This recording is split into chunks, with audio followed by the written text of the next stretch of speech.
is a very large, broad concept, right? Different people have different understandings, right? Different meanings of freedom. But I believe that there are three standard concepts of freedom. First, freedom is inherent. Second, with freedom comes responsibility. And last but not least, freedom is an act of liberation. So I'm just going to be walking through these three concepts and how I arrived at those conclusions. Okay? But before I actually start with the first concept, I'd like to clear any possible misconceptions of freedom. Freedom is generally the ability to act, speak, or think without restraint or hindrance. Okay? It's the state of being free from oppressive restrictions or external control. The problem is that I find that people often mix or confuse the two terms of a freedom and a right. Rights as in the context of the right to vote or the right for education. Okay? So a right is the moral or legal entitlement to be able to do something. It's often codified in laws and recognized by societies as necessary for justice and fairness. It's also granted by either legal systems or social contracts. Hence, you could say that a right is something formed by society in order to adapt to the ever-changing and developing human nature. Because, say, back in the Ice Ages or the Bronze Ages, right, the terms social contracts and legal systems didn't exist back then because it wasn't necessary.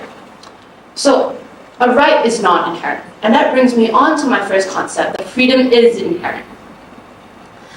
So humans are born with the capacity for autonomy, which includes the ability to act independently, however we so please, right? And this autonomy, right, is a core aspect of our humanity. It's what makes us, it's what separates us from robots who are programmed to do whatever we so want them to. And so essentially, right, the freedom is as long as someone has self-consciousness, right, they have freedom. Freedom is accessible for them, right, it'll always be there. And this brings me on to my second concept, that with freedom comes responsibility. A while back, not that long ago, I read a book by Jean-Paul Sartre, right, called The Being and Nothingness. And in there, he said that man is condemned to be free, because once thrown into the world, he is responsible for everything he does. And this links back to my first concept, that freedom is inherent. In Sartre's words, we are condemned to be free. So we don't have a choice, right? Freedom will always be there, even if we like it or not. But linking back to responsibility, right? With a person's freedom, responsibility will be unavoidable. It will always follow up your actions. And we are the authors of our own lives. Like I said, we are responsible for everything we do. So although we have the freedom to do whatever we so please, we must accept the responsibility that comes with it, no matter the circumstances. So I'm going to expand on my point a bit more, and to help me do this, I'm going to be using a 2016 movie from The Devil Wears Prada, which stars Anne Hathaway and Meryl Streep.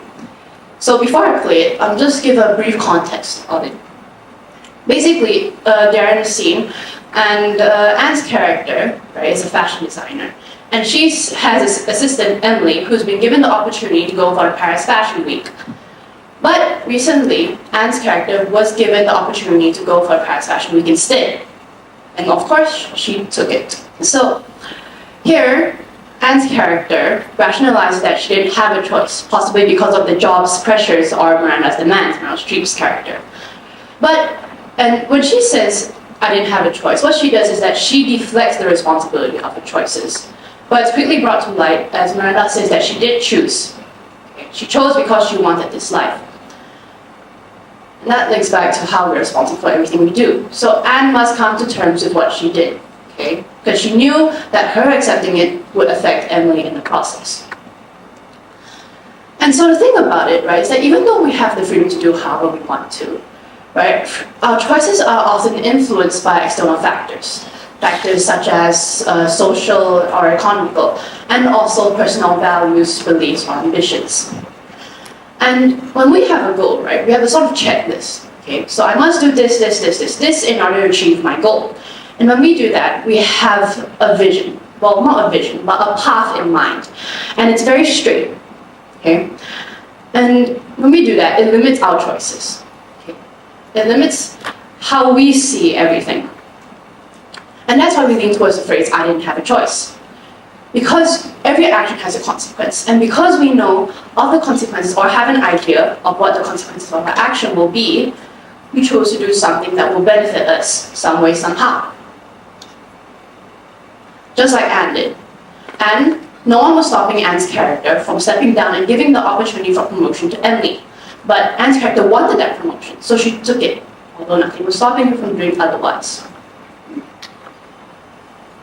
So, the thing about freedom is that although it's infinite, I do believe in the idea of having too much freedom. And this is where I believe it starts to get messy. Because I'm contradicting myself, right? I'm saying that freedom is infinite, but you can also have too much of it. And to help me visualize this for you guys, I'm going to be using a typical fantasy novel technique. This is known as the hero's journey. Okay? So replace the call to adventure with the starting of your life, basically. When you start your life, you have a parental figure. And this parental figure, they help you, they guide you. They help you prepare for the rest of your journey in life. They also help shape how you act, how you speak, how you walk, your values, your moral values, what you believe in, and how you behave.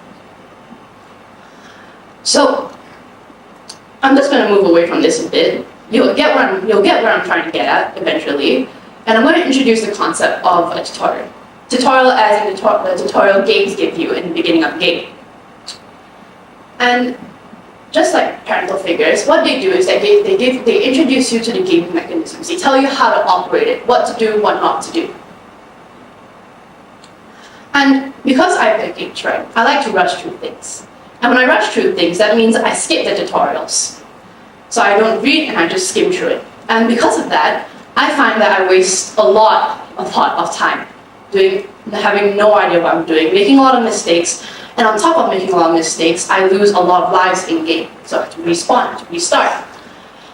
But the thing is that this isn't a game. This is reality, right? And real life choices have real life consequences. And we don't have the luxury of respawning or losing a life. So basically, having too much freedom is the idea of the absence of a guide, the absence of a tutorial. That is the danger of it, because we don't know what to do, hence we trail off the wrong path. And this brings me on to my third concept. Even though this is negative, there is always a positive side to things, right? And this means that freedom is an act of liberation. That's the third concept. So I'm going to still be using the hero's journey.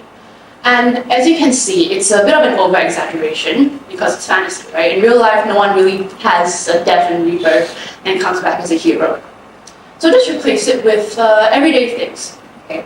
You're born, eventually you go to school, you graduate school, then you get a job, then possibly you find a partner and you start a family, right? That's the typical hero's journey in real life. And so, of course, in life we have our ups and downs. We have obstacles. When we have obstacles, we make mistakes. We have failures, because no one's perfect, right? Everyone makes mistakes. But it's how we bounce back that makes us human.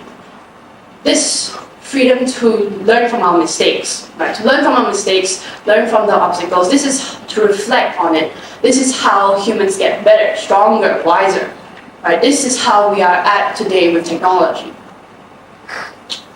And this also links back to an idea that Nietzsche had covered in one of his books, Das Buch Zarathustra. This idea is known as the overman, right? And it's basically a concept of a person who continuously transcends human limitations, redefining what's possible. And basically, that transcending human limitation, that redefining what's possible, that is the act of liberation, acknowledging that we are free to do whatever we so please. That is the liberation. That's the breaking free from the chains, that realization that you can do whatever you want. And yeah, I'm actually done with the three concepts. That freedom is inherent, with freedom comes responsibility, and freedom is an act of liberation. But I'd like to go back to the title of my speech, The Extent of Freedom. I'm actually here to tell you that there is no extent, right? There is no extent of freedom, because freedom in itself is infinite, right? It's boundless, it's vast, it's limitless. That is the magic of freedom. because it's infinite, that's what makes us human. That's the magic, right? That's the essence of freedom. And so, take that as you will. And yeah, I hope you learned something from my speech, and I hope this encourages you to step out of your comfort zone, basically, because nothing's stopping you, and to shoot for the stars and aim for infinity and beyond. Thank you.